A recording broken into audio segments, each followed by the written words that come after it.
Bueno, ya, a ver, ya estamos grabando. Em, Damos comienzo entonces a la clase de la unidad 2 de Introducción a los Estudios Universitarios y a la Economía. Em, Antes quería, que ya lo dije en las anteriores dos clases, pero por ahí hay gente que se une solamente para esta, que está preparando esta materia para rendir el final. Hoy, 17 de octubre, es el aniversario de Podemos Económicas, en la agrupación estudiantil de la cual estamos dando estas clases de apoyo. Eh, y estamos pensando un sorteo de un cuarto de helado para festejar con ustedes esta ocasión. Eh, pueden, para participar, pueden subir una historia eh, etiquetándonos y con eso ya están participando. Así que bueno, sin más, eh, pasamos un poquito a lo que tiene que ver con la materia. Va a estar acompañándome Flo, que va a leer en- las respuestas y las preguntas que hagan en el chat. Así que no tengan problemas en hacerlas. La idea es que quede lo más claro posible. Así que bueno, voy a explicar un poquito cómo es la forma que pensé estas clases. Eh, la idea, creo, lo más importante es que los contenidos se entiendan y queden claros. Más allá de, a ver, perdón que acepto gente, más allá de qué tan a ver, a ver, ¿cómo lo explico? La idea es más explicarlo en criollo, por decirlo de alguna manera, para que se entienda. Y después ustedes puedan profundizar en los apuntes. Eh, Esto quiere decir que por ahí la forma en la que lo voy a explicar va a ser eso, para que se entienda y no para que lo tomen como una verdad absoluta o para que lo pongan en un parcial, por ejemplo, con las palabras que lo voy a explicar. Creo que es la mejor forma porque, bueno, ustedes tienen la bibliografía y bueno, creo que es desde donde más puedo aportar. Así que bueno, sin más, eh, damos comienzo. Me dicen por favor si se ve bien. Se ve bien, Facu. Sí, profesor. Perfecto. Entonces empezamos con la unidad 2 de esto que es Introducción a los Estudios Universitarios y a la Economía. Eh, la unidad 1, como habían visto la semana pasada, es sobre Introducción a los Estudios Universitarios y a partir de esta unidad ya pasa a ser lo que es Introducción a la Economía. Eh, Empieza ya la parte más pesada y creo yo divertida de la materia. Así que bueno, vamos arrancando. Eh, en primer lugar, vamos a definir y vamos a ver en qué campo de la ciencia se encuentra la economía y las ciencias económicas. Eh, y podemos agrupar una clasificación de las ciencias, pueden ser fácticas o formales. Decimos que son fácticas cuando el objeto de estudio son procesos o entes materiales susceptibles a la observación y a la experimentación, que deben ser verificadas en la experiencia. En este caso estamos frente a ciencias fácticas. Dentro de las ciencias fácticas hay dos subdivisiones, las ciencias naturales y las ciencias sociales. Eh, es importante aclarar que la economía, como dice ahí, se encuentra dentro de las ciencias sociales, es decir, que trabaja con personas. Eh, Esto no quiere decir que no utilice herramientas de las ciencias formales, como la lógica o la matemática, en especial la matemática. Decimos que son ciencias formales cuando el objeto de estudio se construye y solo existe en la mente humana. Eh, Esto quiere decir que, por ejemplo, para poner un ejemplo, x es igual a 5, o una ecuación, o una ecuación. Esto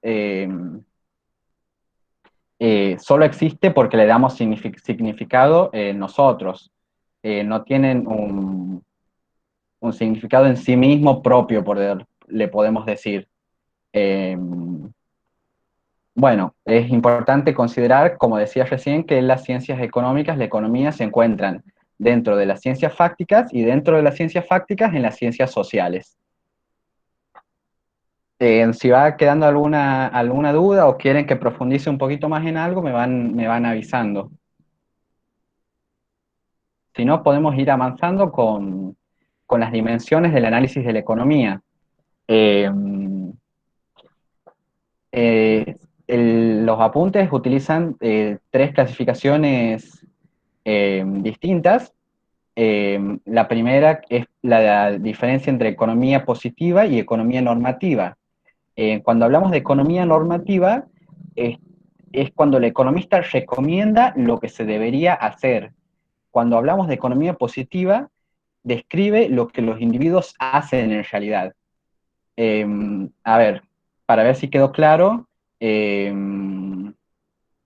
pongo un ejemplo y ustedes en el chat me dicen si se trata de economía positiva, un análisis de economía positiva o economía normativa.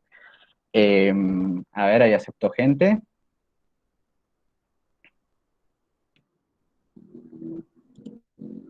Eh, el Banco Central debería subir la tasa de interés. ¿Se trata de economía positiva o economía normativa?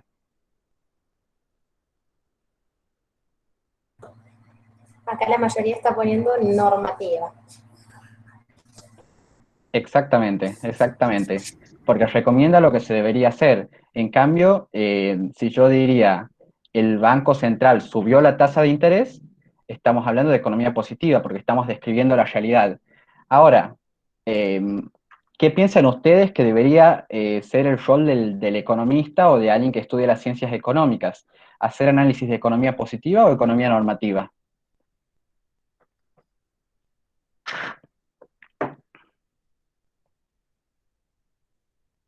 A ver si alguien se anima a responder. Acá preguntan, ¿ambos? ¿Alguien se arriesgó a normativa? Quizás combinar ambas, las dos, positiva, las dos. Bueno, sí, es las dos. ¿Por qué? Porque, bueno, eh, necesitamos de la economía normativa, eh, porque una de las funciones de la, del economista es inferir el futuro, por decirlo de alguna manera, o lo que va a pasar. Esto va a permitir tomar medidas. Así que no es que sea una buena y otra mala, sino que son distintas. Y ambas se utilizan y son aplicadas día a día por los economistas. Si quedó claro esto, paso a otra clasificación, si no me avisan y lo explicamos un poquito más. No tengan miedo de prender el micrófono si quieren aportar algo o consultar algo, lo que quieran. Pasamos un poquito a la diferencia entre teoría económica y política económica. Cuando hablamos de teoría económica, hablamos de, a ver, perdón que acepto gente que se va uniendo. Cuando hablamos de teoría económica, hablamos de hipótesis o modelos que pretenden explicar aspectos de la realidad. Y cuando hablamos de política económica, hablamos de la aplicación de medidas por parte de las entidades para conseguir objetivos establecidos. A ver, acepto, no, bueno. Es importante también saber qué son los modelos. Los modelos son simplificaciones de la realidad. Siempre la economía utiliza modelos para poder estimar resultados, aplicaciones de políticas económicas. Eh, Desde la teoría económica es importante remarcar que ambas se combinan. No existe una sin la otra. Pero bueno, creo que esto es más simple. Eh, si quedó claro, pasamos, por ahí pongo un ejemplo por si a alguien le quedó alguna duda. Eh, si estamos hablando de la ley de demanda, estamos hablando de una teoría económica, y si estamos hablando de eh, un impuesto a las exportaciones, estamos hablando de una política económica. Creo que es simple y fácil de entender. Luego podemos pasar a lo que es ya la micro y la macroeconomía. Cuando hablamos de microeconomía, hacemos referencia a la toma de decisiones individuales en empresas y hogares y cómo interactúan los individuos o mercados específicos. Y cuando hablamos de macroeconomía, hablamos de la economía en su conjunto, viendo a la economía como un todo.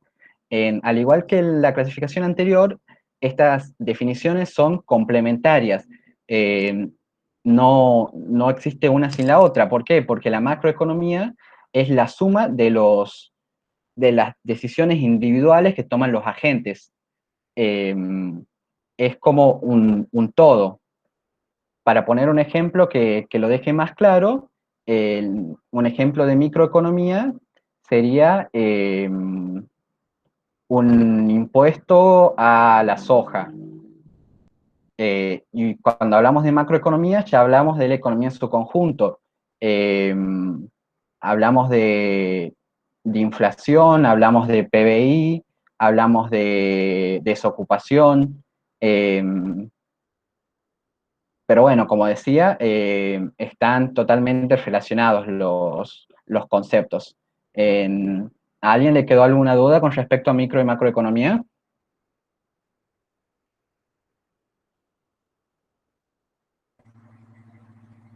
Por ahora nadie pone. Ah, no, dicen que no. Buenísimo. Seguimos entonces. Em, a ver voy aceptando gente que se quiere unir. Em, a ver, estoy pensando un ejemplo por ahí para ver si quedó claro y a pensar un poquito. Em, pero bueno, creo que quedó claro, así que podemos avanzar. Em, Luego, elegí una de las definiciones que presenta el libro, que a mi entender es la más completa, que dice que la economía es la ciencia que estudia la forma en la que los individuos y la sociedad efectúan las decisiones para que los recursos que son siempre escasos puedan contribuir de la mejor manera a satisfacer las necesidades individuales y colectivas de la sociedad. De esta definición más teórica podemos sacar algunos puntos importantes. El más importante y el problema llamado el problema económico fundamental de la economía es la escasez. Esto quiere decir que sin escasez no existiría la economía. Eh, si los bienes fueran infinitos, no habría necesidad de una ciencia que estudie cómo asignar esos bienes. Eh, entonces, la clave de todo se encuentra en esto, en la escasez. Eh, ¿Por qué? Porque se dice que los hombres, las personas, tenemos necesidades ilimitadas y recursos escasos. Esto nos obliga a efectuar en elecciones. Eh, Acá va algo, una salvedad. Eh, Cuando hablamos de necesidades ilimitadas, eh, es, como decíamos, una simplificación de la realidad. ¿Por qué? Porque uno, si lo piensa, realmente tenemos necesidades ilimitadas. Eh, Pensemos, eh, por ahí queremos comprar una computadora, una notebook, pero si pudiéramos tener infinita cantidad de notebooks y no tenderíamos a elegir tener tanta cantidad de notebooks, porque no tendríamos dónde guardarlas, porque, no sé. Pero bueno, cuando hablamos de esto, hablamos de, por ahí, simplificaciones de la realidad que permiten llegar a los resultados o a las definiciones que se buscan. Ya después, si esto influye o no para desacreditar o no la teoría, es ya otra cosa y ya es más cómo lo vea cada uno, cada una. Después pasamos a los bienes. Paco, antes de que pases a los bienes, Dale. una cosita. Acá Milagros pregunta, ¿cómo es el orden de los conceptos? Teoría económica política, economía normativa y positiva. ¿Cuál se aplica primero? Es del tema anterior. ¿Cómo es cuál se aplica primero? Eh,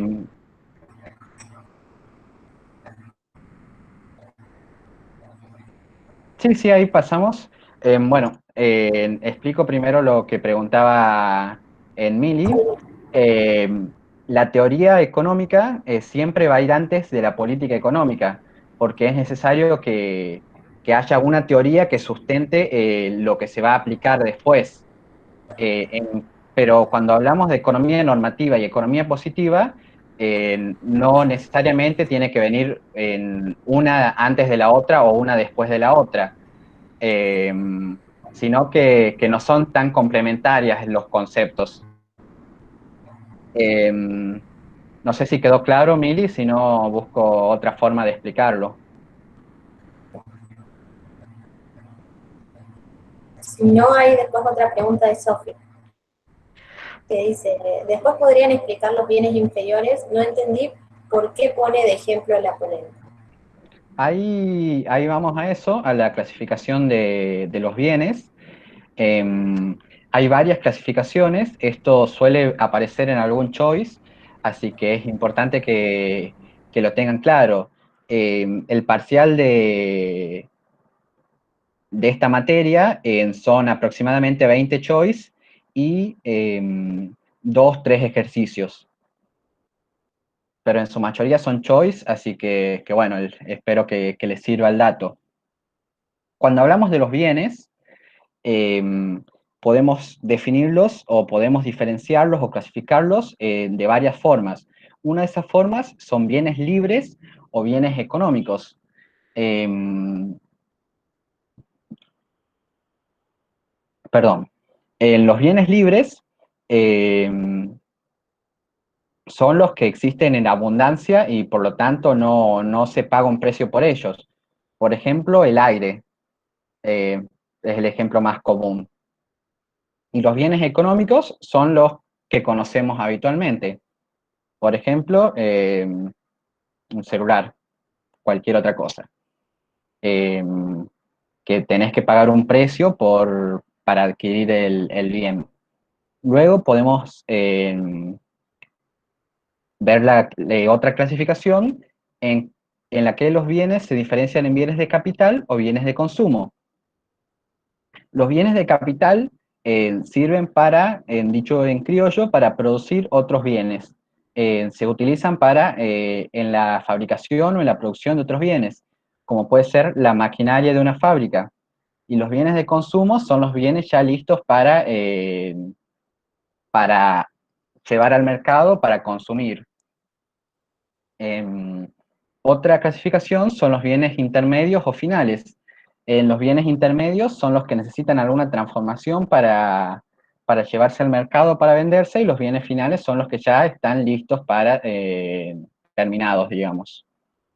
A ver si quedó claro. Si no, buscamos otras palabras para explicarlo, pero creo que por ahí las mismas nombres explican un poco a qué se refiere. Eh, Te leo acá, Facu. ¿Sí? Bueno, Mili había puesto que sí, gracias. Mi profe de economía nos hizo hacer como un orden y no lo entendía. en cuanto a lo que respondiste ahí temprano, hace un rato quiero decir, y Lauti dice, un bien para producir un servicio, ¿se toma como bien capital? Ejemplo, una moto para delivery.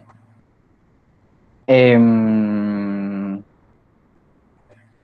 Mira, a ver, si, a ver, acepto a alguien. Si la moto se usa para... Mira, la verdad, me entró la duda. Eh, Así que te lo prometo respondértela para la nota ahora, y te la respondo para la próxima. Eh, Yo creo que es un bien final en realidad. claro, pero me parece que preguntaba de capital o de Ah, de capital, consumo. perdón. Yo creo que de capital, pero no te lo voy a asegurar porque tengo alguna duda.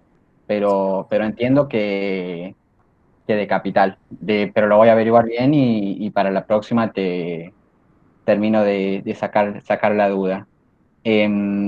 Siguiendo, avanzando un poquito.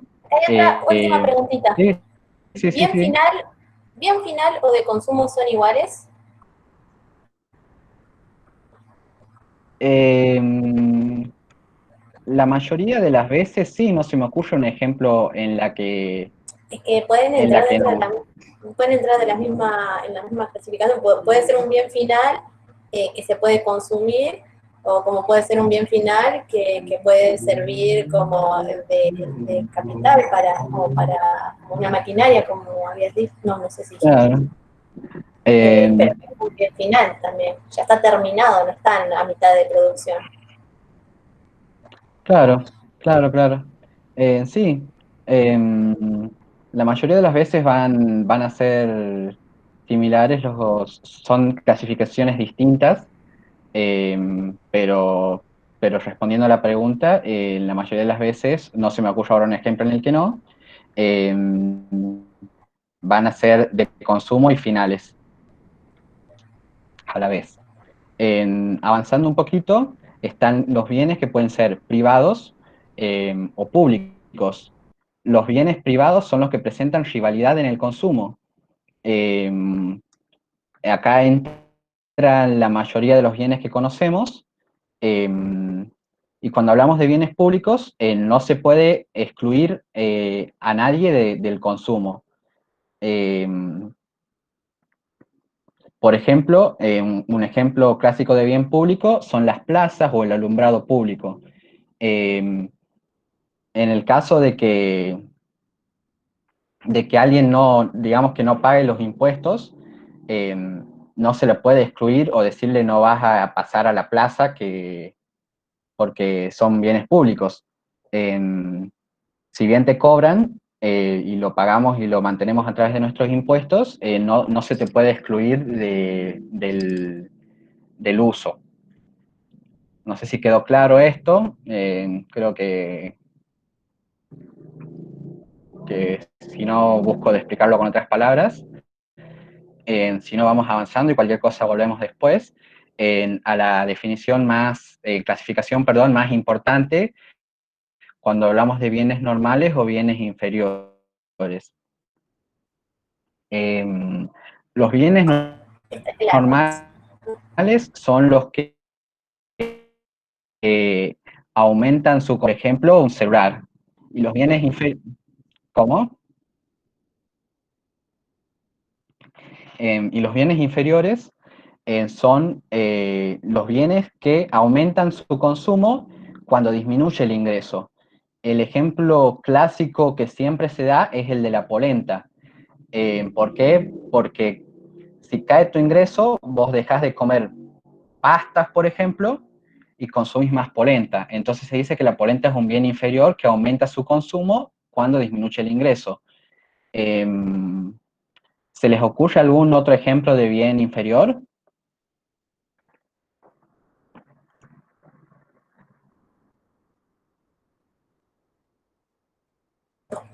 Ahí ponen ropa de segunda mano.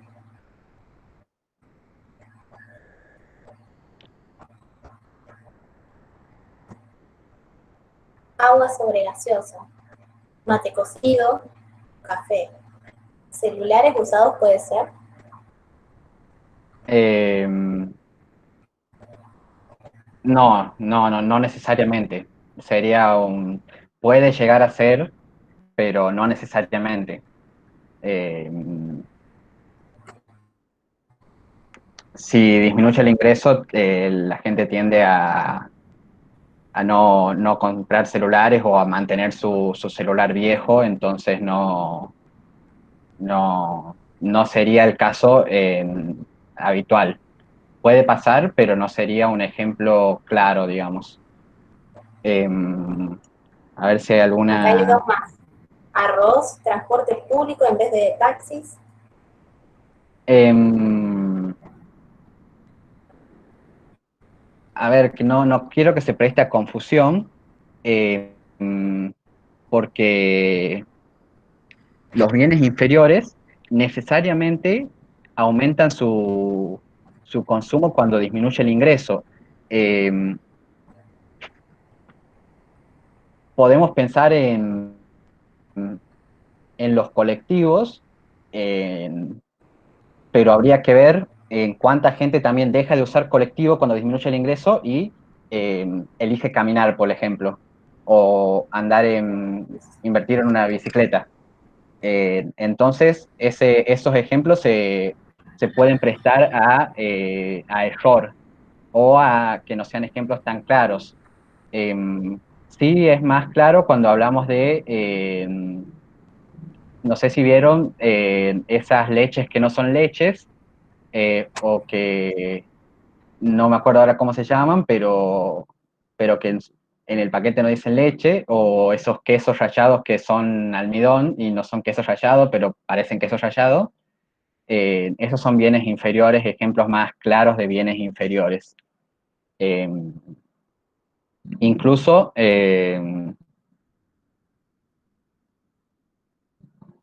incluso hay empresas que ofrecen el mismo producto, tal cual el mismo, y, y lo venden a uno con un nombre y a otro con otro nombre de otra marca, si bien son de la misma empresa, y la diferencia es el precio. En ese caso, puede ser bien inferior la del precio más bajo, porque bueno, es una estrategia de comercialización que utilizan muchas empresas, eh, que aunque uno no lo pueda entender, la gente tiende a comprar por marcas por ahí, y las marcas tienen un valor, y bueno, algunas empresas tienen como marcas de segunda, que en realidad por ahí son los mismos productos, exactamente los mismos productos, pero con un precio y una marca distinta más baja. Eh, A ver, Facu, acá hay muchas intervenciones. Dice alguien, Bernardo. Ah, entonces decimos de un ingreso general. Valentina en- Barbone. Ah, no sé. a Si ver. contesta eso. No sé bien a qué te referís, si querés explayarte un poquito más o prender el micrófono, no hay problema. Mientras sigo leyendo. Valentina puso, es que yo creo que es muy relativo, me imagino esta diferencia de los bienes inferiores. Los bienes normales, cuando aumenta el ingreso, más lo consumen, o me equivoco. Sí, es así, tal cual. Un bien normal, sí, cuando aumenta el ingreso, aumenta su consumo. Bien. ¿Hay alguna Kiara otra pregunta? puso, sí. Se pueden usar como un ejemplo de bienes sustitutos, por ejemplo, cuando aumenta la leche que usás para hacer flan, elegí a comprar gelatina. Elegís comprar gelatina. Cuando aumenta la leche que usás para A hacer ver, flan, vas a elegir comprar gelatina. se puede hacer Pero ejemplo bien ella sustituto, puso, por ejemplo, cuando aumenta la leche que usás para hacer flan, elegí a comprar gelatina. Eh, Ahí es otra clasificación que tiene que ver con bienes sustitutos y complementarios. No hay que no hay que confundir las definiciones. No es lo mismo un bien sustituto que un bien inferior. Es otra cosa, otra clasificación distinta. Pero bueno, si lo querés decir como un bien inferior, también es lo que decía recién, el ejemplo se puede llevar a confusión, habría que ver cómo actúan los mercados en ese caso particular cuando disminuye el consumo. Pero bueno, si para dejar un ejemplo bien claro de un bien inferior, el ejemplo claro que siempre se utiliza es el de la polenta, eh, que ese no presenta ninguna duda, ninguna discusión. Sigo. Dice, creo que Oxea y Tomaselli sería un ejemplo de eso, con bicis. No sé, Para ser sincero, no conozco las marcas. las marcas, así que no sabría Vamos al que sigue. las marcas. Ya que estamos con bienes, no sé si después van a hablar de eso, pero de las actividades, la 9.2, la actividad 3, es una múltiple opción. ¿Cuál sería la respuesta correcta? Porque dice bienes de producción y en la clasificación no los menciona. No sé si es un sinónimo de alguno. Gracias. Después podemos ir, cuando vayamos a las actividades, vamos a esa y la vemos, si te Bien. parece. Valentina le había puesto, si se mencionan, es en bienes intermedios. Vamos a un ejemplo que da Lauti. Dice, un ejemplo de bien inferior puede ser, en vez de comprar facturas, compramos criollos cuando disminuye el ingreso. Sí, y ahí Bernardo le Eh, agrega, sí, los criollos son más baratos que las facturas, me imagino que sí. Ah, sí, los criollos son más baratos que las facturas, me imagino que sí. eh, sí, puede ser un ejemplo. Estoy pensando por ahí un ejemplo también de panadería más, eh, más claro, pero a ver si se me ocurre alguno. Si nos pueden tirar ejemplos, si se les ocurre algo. Eh, El pan, por ahí, en vez de comprar facturas, el pan no sería un... Ah, yo estoy hablando, pero preguntando. ¿Vieron? El, Claro, eh, bachetas de agua. Claro, eso justamente eso iba a decir, lo que dice Jerónimo. En muchas panaderías venden las sobras o lo que quedó del día anterior a un precio más barato. En ese sí sería un ejemplo más claro. Eh, Julián dice, pienso capaz ok. entre distintos cortes de carne. Eh, Ahí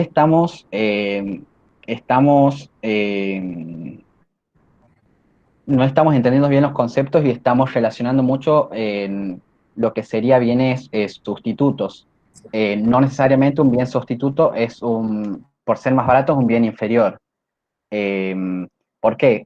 Porque podés pensar en distintos tipos de carne, de cortes de carne, pero también podemos pensar que si disminuye el ingreso, en vez de comprar cualquier tipo de carne, vas a consumir arroz o polenta. Eh, Así que no es un ejemplo tan claro. Podría pasar, pero no es un ejemplo tan claro, como decía recién. No sé si quedó claro esto o confundí más. Julián puso entendido. Quedó claro, Valentín. Milagros dice, ¿y puede ser un comercio como un bien inferior? Por ejemplo, no voy a McDonald's y voy a una roticería. No es lo mismo que decía recién. Eh, es una definición más clara de lo que estás diciendo de bien sustituto, no de bien inferior. Eh, Bien inferior, imagínense la demanda eh, tiene que aumentar cuando el ingreso de la población baja. En este caso, la roticería, por ahí si te disminuye el ingreso, no vas a ir tampoco a una roticería y vas a comer en tu casa. Eh, el PAN puede ser también un ejemplo, habría que ver cómo funciona el mercado, pero pero bueno, también la gente puede tender a dejar de consumir pan y consumir galletas de agua, por ejemplo, durante la cena o el almuerzo. Así que bueno, no sé si quedó un poquito más claro esto o quieren que sigamos pensándolo.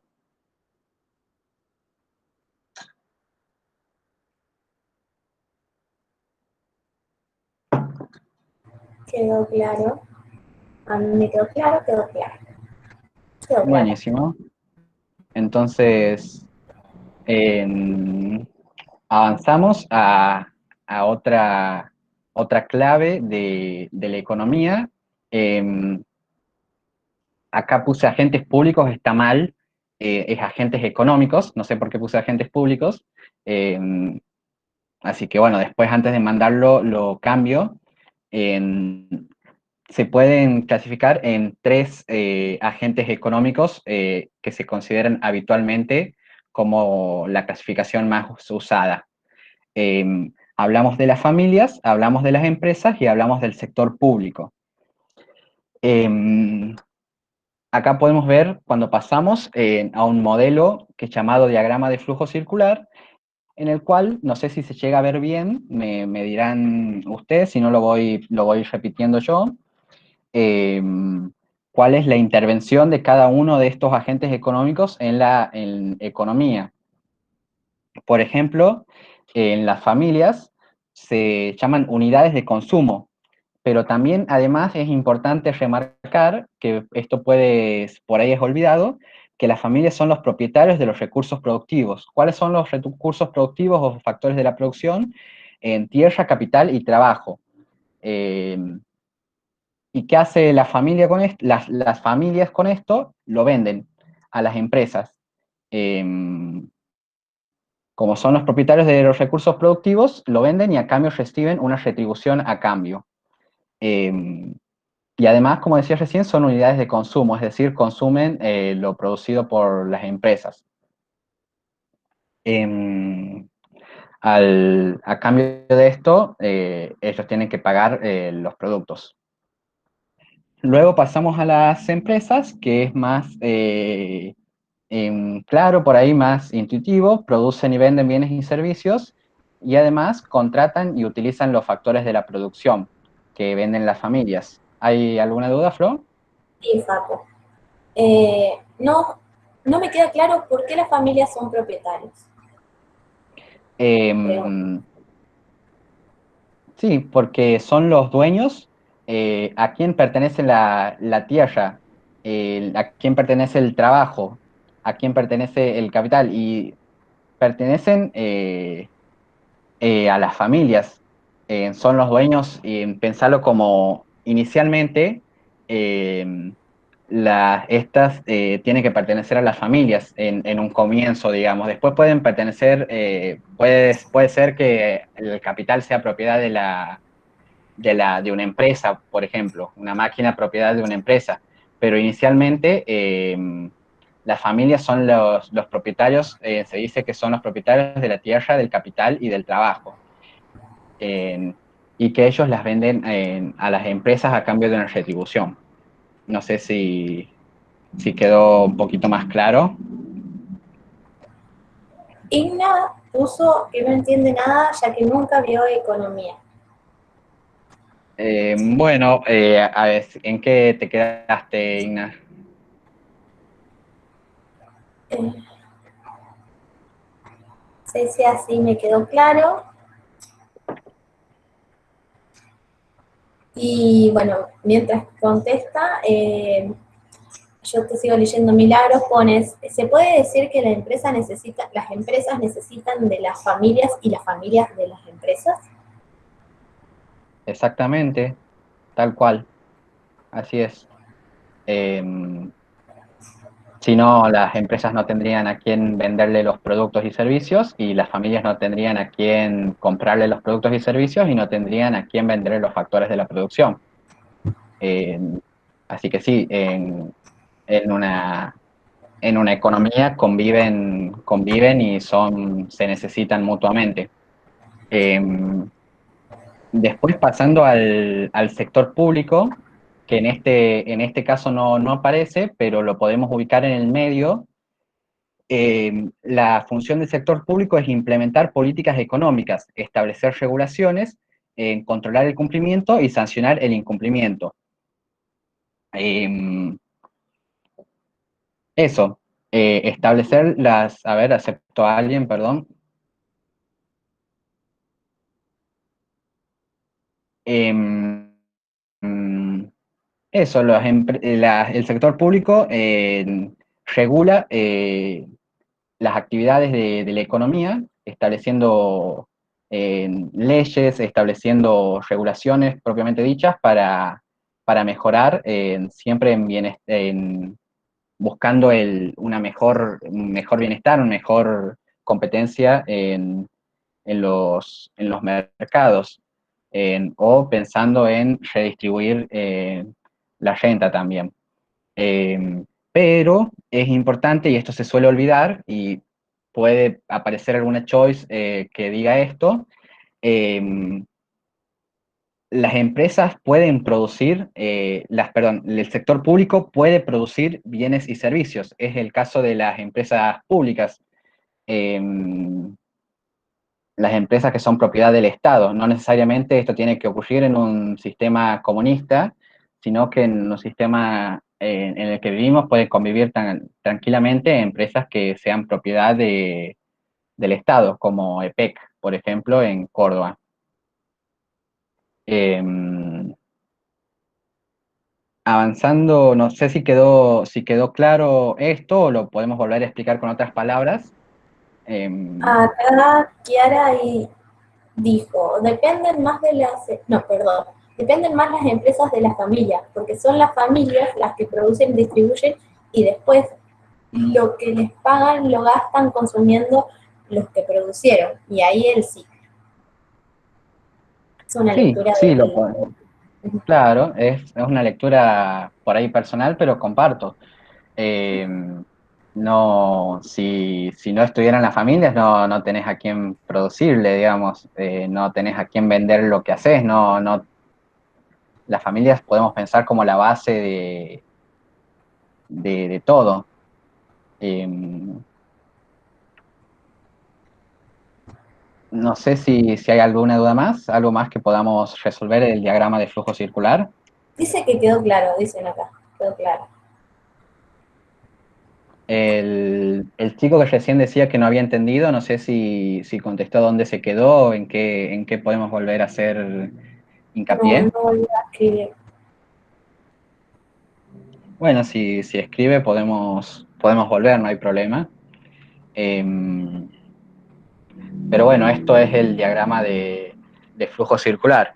¿Qué es lo más importante acá? No olvidarse del sector público, que en este caso no está, pero no hay que olvidarse porque está. Eh, lo podemos ubicar en el medio, como decíamos, y puede consumir y producir bienes y servicios también. Acá Flora Ah, pregunta si el flujo circular lo toman en los ingresos. eh, sí, todo lo que estamos viendo está en los apuntes, en el apunte del ingreso. No sé si era Seguramente en esa la... alguna choice no llenarlo así tal cual, hacerlo al Exactamente. diagrama, sino que alguna preguntita choice vas a tener que saberlo. Y después pregunta Mili, ¿este circuito es una economía mixta? Ahí avanzamos a eso, ahí avanzamos a eso. Pero si te respondo, puede ser tanto una economía,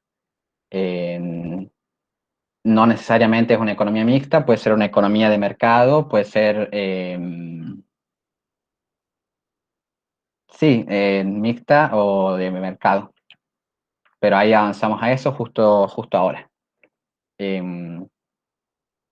Podemos clasificar los sistemas económicos eh, en varios, pero los más conocidos eh, son estas tres que elegí para explicarlo. De estas tres hay dos formas puras.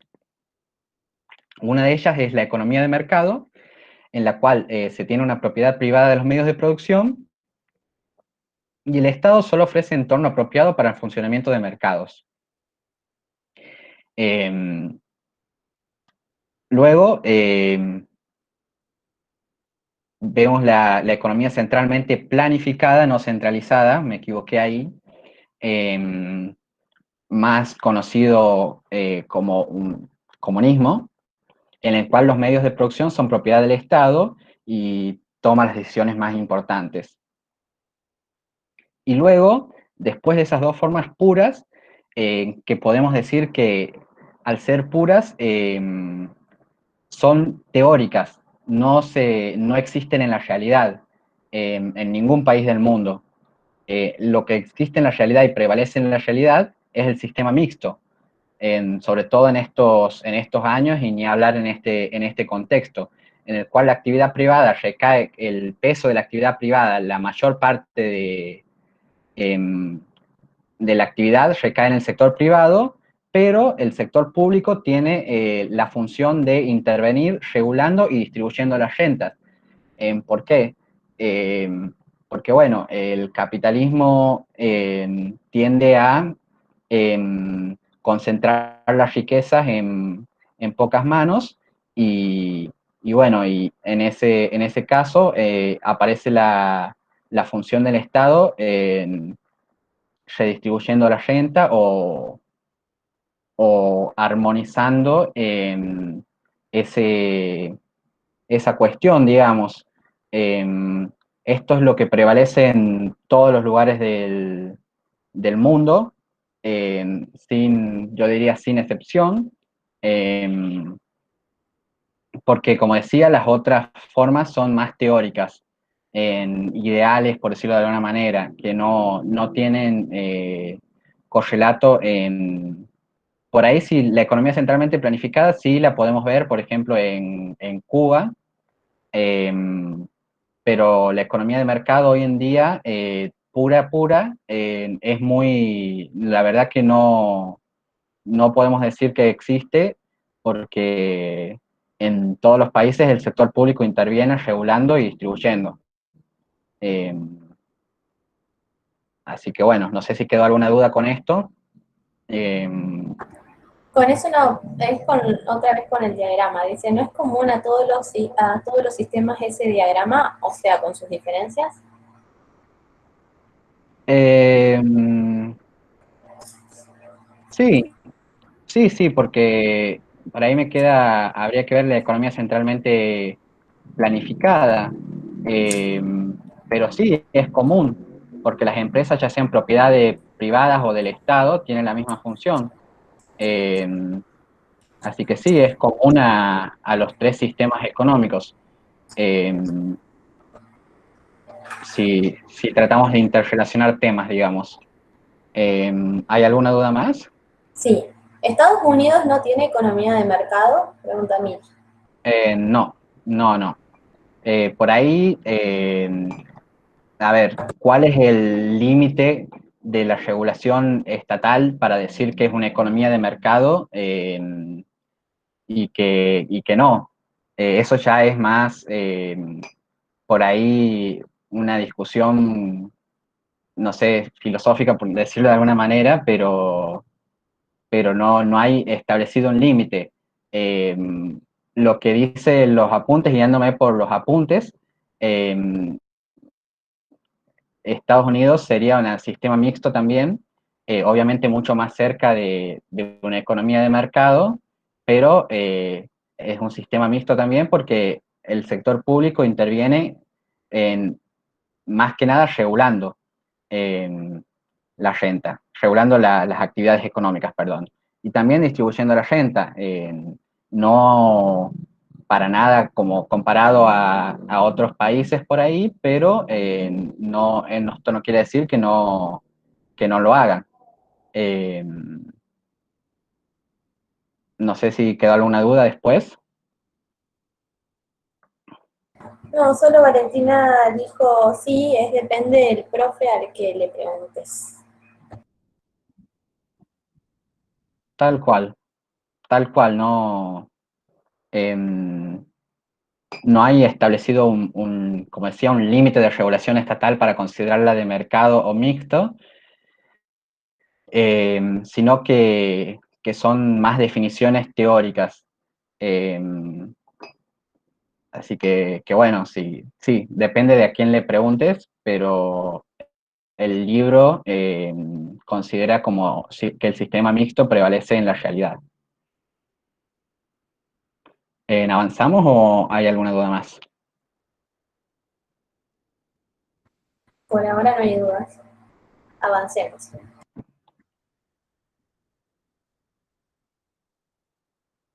Perfecto.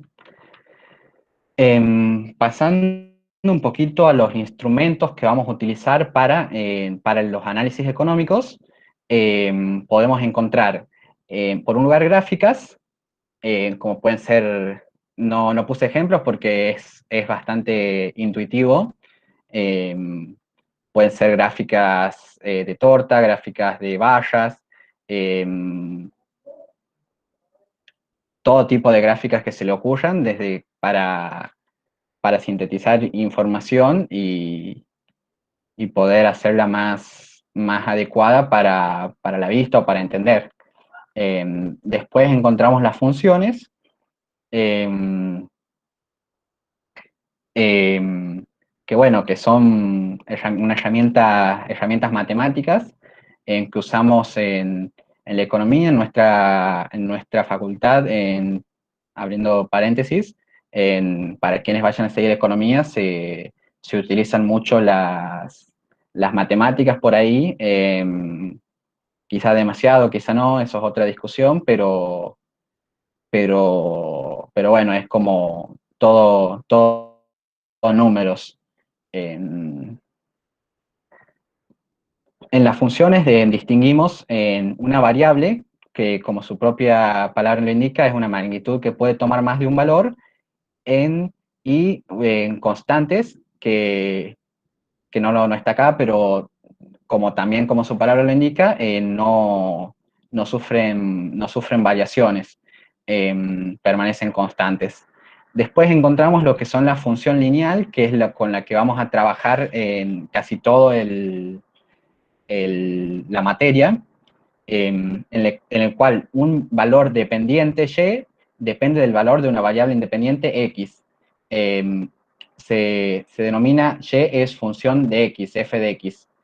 Por ejemplo, y igual a mx más n, que es el ejemplo que está en los ejes ahí abajo, en el cual n es la ordenada al origen. La ordenada al origen es el valor que toma la variable independiente en x cuando la variable dependiente es igual a 0. Esto lo van a ver más profundo en Intromate, pero bueno, es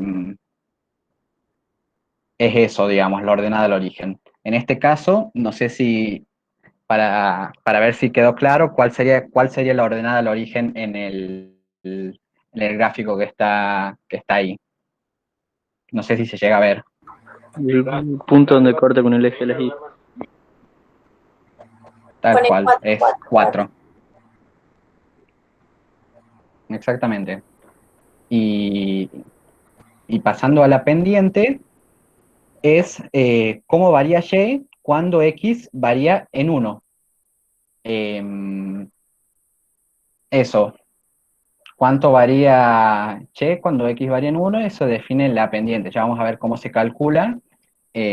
Sigamos avanzando, pues va a quedar un poquito más claro después con los ejemplos. Em, la M, en este caso, en la pendiente, la podemos calcular como la variación de Y sobre la variación de X. Ya vamos a ver bien para que quede más claro, pero bueno, es como decía, ¿cuánto varía Y cuando X varía en 1? Entonces, si dividimos la variación en Y, dividido la variación en X, vamos a encontrar la pendiente. Ya vamos a verlo en un ejemplo que va a quedar más claro. Es importante tener en cuenta estas dos cositas que anoté ahí abajo. A ver. Cuando hay una variación en la ordenada del origen, la función se traslada de forma paralela, como vemos en la gráfica de arriba. Y cuando hay una variación en la pendiente, la ordenada de origen permanece constante y la función pivotea. Eso es para tenerlo en cuenta, nota un poquito al margen, pero es importante saberlo. Vamos a pasar a un ejemplo numérico, en las cuales vamos a ver oferta y demanda, lineales, por supuesto, es con lo que vamos a trabajar a lo largo de la materia. Así que bueno, primero si bien después este tema lo van a ver más profundamente, lo que es oferta y demanda, el libro incluye en el anexo, si me acuerdo bien, un ejemplo de función lineal utilizando oferta y demanda. Así que bueno, si no termina de quedar claro ahora, va a terminar de quedar claro después cuando lleguemos a la unidad que estudiamos este tema más en profundidad. Pero bueno, la demanda se define como la cantidad de un producto a consumir a varios niveles de precio. A ver, para ver si queda claro, creo que es claro la definición, pero hago la pregunta para ver para afianzarlo un poquito más. ¿Qué creen ustedes? ¿En un bien normal, a un mayor precio, se va a consumir una mayor o una menor cantidad de un producto? Y acá está dividida, menor, mayor, menor, menor, menor cantidad. Tal cual, si es un bien normal, cuando aumenta el precio, la demanda siempre piénsenla desde el lado del consumidor. Eh, si te aumenta el precio, vos vas a consumir menos. ¿Por qué? Y porque te va a alcanzar para comprar menos. En cambio, si baja el precio, vos vas a aumentar la demanda. Vas a consumir más. Piénsenlo en, no sé, pedir 10 pesos de caramelos. Si los caramelos son más baratos, te vas a llevar más. Si los caramelos son más caros, te vas a llevar menos. Véanlo del lado del consumidor. En cambio, la oferta es la cantidad de un producto que los vendedores ponen al mercado a varios precios. La oferta se piensa desde el lado del productor. Em, Hago la pregunta acá para ver si quedó claro. ¿Ustedes piensan que a un precio mayor de un producto, las cantidades ofrecidas van a ser mayores o menores?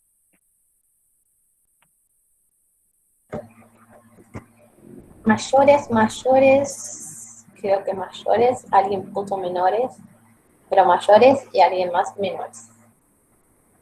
Bueno, es mayor. ¿Por qué? Porque si el precio es mayor, vos vas a querer poner más productos en el mercado. ¿Por qué? Bueno, porque vas a ganar más. Así que bueno, piénsenlo ustedes si fabrican barbijos, por ejemplo, hacen un emprendimiento y fabrican barbijos. Si los pueden vender a 10, ¿cuánto ofrecerían? O a 10 pesos, ¿cuántos ofrecerían para vender? Y si los pueden vender a 50, ¿cuántos ofrecerían para vender? Seguramente sin duda, si lo podés vender más caro, vas a producir más.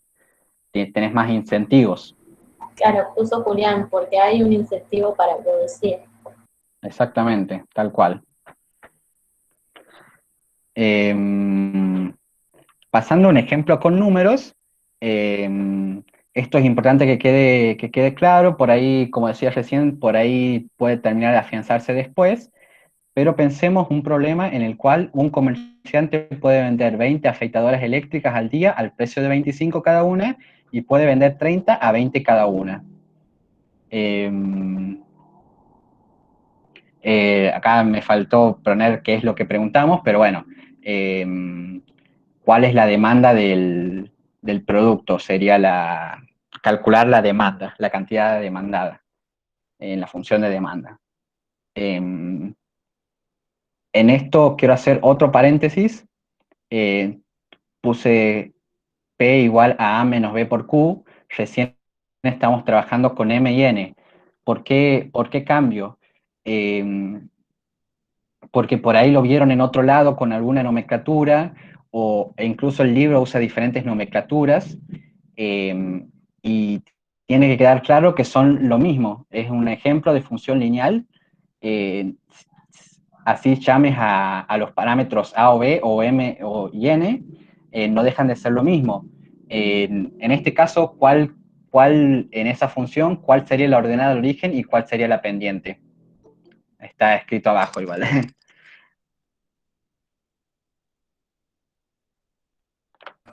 Mientras responden, preguntan si en el examen toman gráficos o toman un gráfico. Sí, toman gráficos. Sí, sí. Bueno, acá está escrito abajo, así que no tiene mucho sentido la pregunta. A en este caso es la ordenada de origen y B es la pendiente. Como decíamos recién, B se puede calcular como la variación de Y sobre la variación de X. En este caso, la variación de Y es 25, del Y sería el precio, que es la variable independiente. ¿Por qué? Porque las cantidades dependen del precio, no el precio de las cantidades. En este caso, Y es la variable independiente. No sé si quedó claro eso, por ahí no sé, siento que no lo terminé de explicar bien, pero Acá preguntan si X en demanda siempre es el consumo demandado. a ver, no entendí la pregunta. X en demanda siempre es el consumo demandado. En Debe X. haber querido poner cantidad demandada. Sí, ahí entendí. Sí, sí. Sí, X, por eso, por lo que decías recién, en X va a ser la variable dependiente. Y, la variable independiente, a ver, excepto alguien, siempre va a ser así. Em, Porque las cantidades dependen del precio. Entonces, para calcular B, decíamos que teníamos que hacer variación de Y sobre variación de X. Elegimos dos puntos distintos sobre la recta, tenemos dos puntos en el problema, así que es fácil, digamos, intuitivo, no tenemos muchas más opciones, pero bueno, uno de los puntos es X igual a ver, a 20 y Y igual a 25 es un punto, y o 30, y Y en este caso es 25 menos 20, dividido en 20 menos 30, que es la variación en X. Cuando Y pasa cuando el precio cae de 25 a 20, las cantidades demandadas suben de 20 a 30. Esto porque, bueno, la demanda siempre nos va a dar en un número negativo. ¿Por qué? Por lo que decíamos recién. Em, cuando aumenta nuestro ingreso, em, vamos, perdón, estoy pensando en otra cosa. Cuando aumenta el precio, demandamos menos cantidad, es una función decreciente. Esto es siempre a tenerlo en cuenta y siempre va a ser negativo. No sé si terminó de quedar claro cómo obtener B. Preguntan qué indica A. Ahí pasamos a A, pero vemos si terminó de quedar claro B, que es lo que primero debemos encontrar, que es B, es la pendiente, ¿no? ¿Quedó claro cómo obtener B y el significado de B también? Recuerden que la pendiente es cómo varía Y cuando X varía en 1. Es decir, cuando X varía en 1, Y varía en menos 0,5. Esa sería la definición de B. No sé si, a ver si hay alguna duda. Dicen que quedó claro. Perfecto. Pasamos entonces a encontrar el punto A, que es A, la ordenada al origen. ¿Qué era la ordenada al origen? El valor de la variable independiente cuando la variable dependiente es 0. Que acá hay otro paréntesis. A ver, ¿cómo lo explico? Porque por ahí no tiene, hay cosas que por ahí no tienen sentido lógico, pero,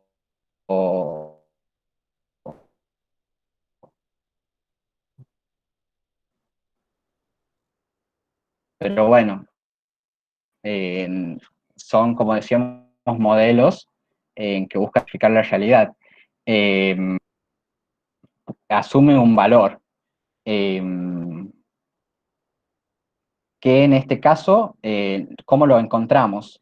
Eh, para encontrar A, tenemos que elegir un punto sobre la recta. Recién elegimos 2 puntos, ahora elegimos uno solo.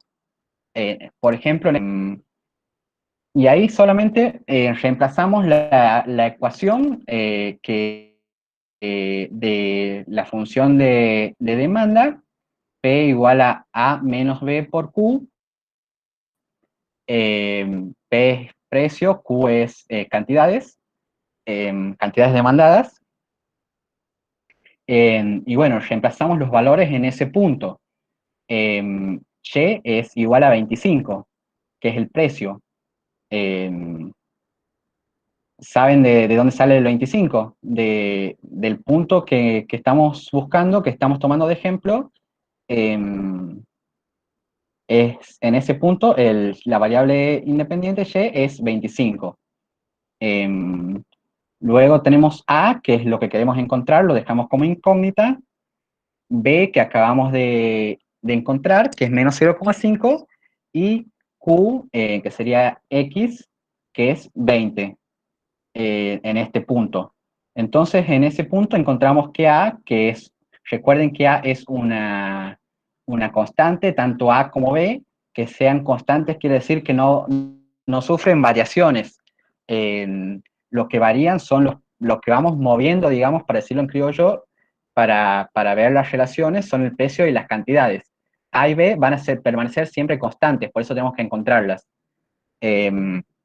Encontramos que A es igual a 35, haciendo un pasaje simple, ¿no? No sé si quieren que lo explique, pero eh, es un pasaje de términos simple. 0,5 por menos 0,5 por 20 es 10, menos 10. Pasamos más 10, que es 35.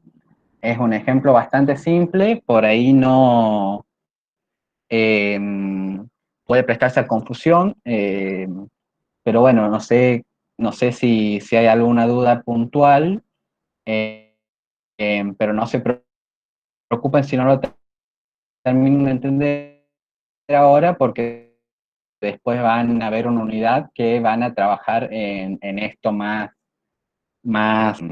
¿Hay alguna duda?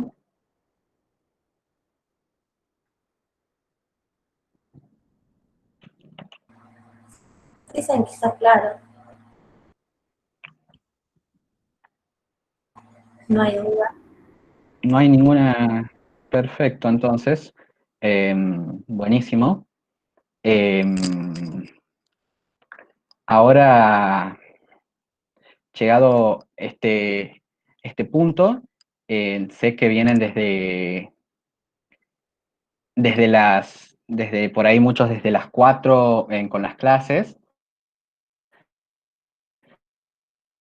quieren que veamos un ejemplo de oferta que es muy similar o prefieren que lo dejemos y si quieren después para que le saquen una foto, lo intenten hacer y después resolvemos las dudas por el grupo o en la clase que viene si hay más, si hay muchas dudas.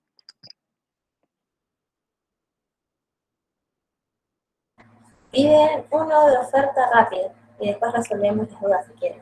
Uno de oferta rápido. Bueno, lo vemos en 5 o 10 minutitos. Sí, tal cual podemos verlo así, Valentín. Es lo mismo, pero con signo positivo. Vamos rápido entonces. A un precio de 10 por unidad, una compañía proveería 1.200 unidades de su producto y a 15 por unidad proveería 4.200 unidades de su producto. Como decíamos recién, a un mayor precio, la compañía va a tender a tener más incentivos para producir más. Buscamos la función de oferta, que es también una función lineal, que es precio igual a, yo lo llamé C y D para que no se confundan con A y B de recién, pero pueden también llamarse AB, pueden llamarse MN, pueden llamarse como ustedes quieran, porque son las constantes. No se confundan, tengan bien en claro eso, no se confundan con la nomenclatura.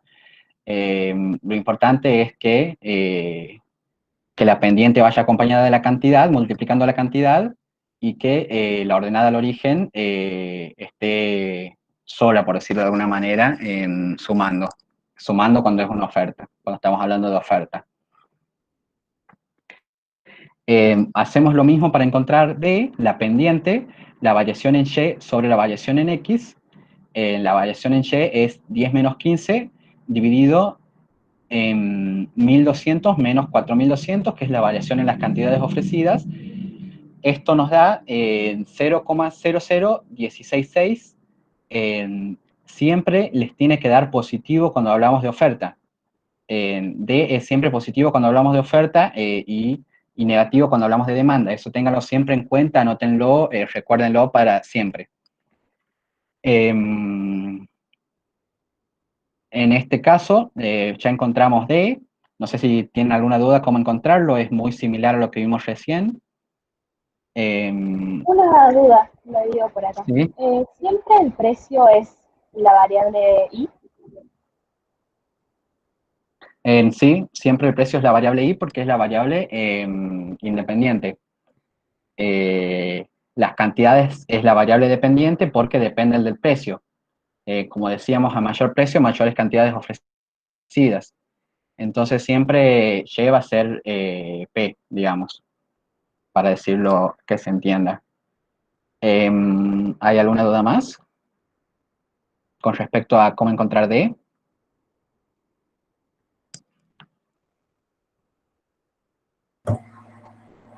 No hay dudas de eso. Perfecto. Piden otra Entonces, bueno, ahí lo vemos cuando terminamos. Entonces buscamos C de la misma forma que hicimos recién para encontrar B, para encontrar A, perdón. Buscamos un punto sobre la recta, por ejemplo, el punto 1210. 1200 cantidades, X, 10 Y, precio. Reemplazamos en la ecuación en 10 igual a C más 0,016 por 1200. 1200 son las cantidades, 10 es el precio, 0,016 es D que encontramos recién. De este caso, en esto nos queda C como única incógnita, y cuando reemplazamos nos damos cuenta que nos da muy aproximado a 8. Así que esa sería la respuesta. En la ecuación, encontramos el parámetro D y encontramos el parámetro C. Recuerden que también, como decía recién, son las constantes y lo que se va modificando son el precio y las cantidades. Así que bueno, esto era todo por la primer... ahí Sofía hace una pregunta, si la variación fuese al revés daría lo mismo, es decir, si seríamos 15 menos 10 y en el numerador 4200, sí, es lo mismo, nada más que lo ves tomás el otro punto, lo que siempre tenés que ver es que te dé positivo, eso ténganlos bien en mente, que les dé positivo. Mientras les dé para la oferta positivo, está bien. María pregunta por los resultados de la actividad 9.4, no los tenemos ahora, pero si me haces acordar por privado o por el grupo, las, las buscamos. Bueno, espero que les haya servido. Disculpen si los gráficos pueden tener pendiente negativa, sí, por supuesto. Los gráficos de demanda tienen pendiente negativa, como habíamos visto recién en el ejemplo. Así que sí, sí pueden. Bueno, corto la grabación. Gracias por bancar tantas horas. Y bueno, nada más. Un saludo.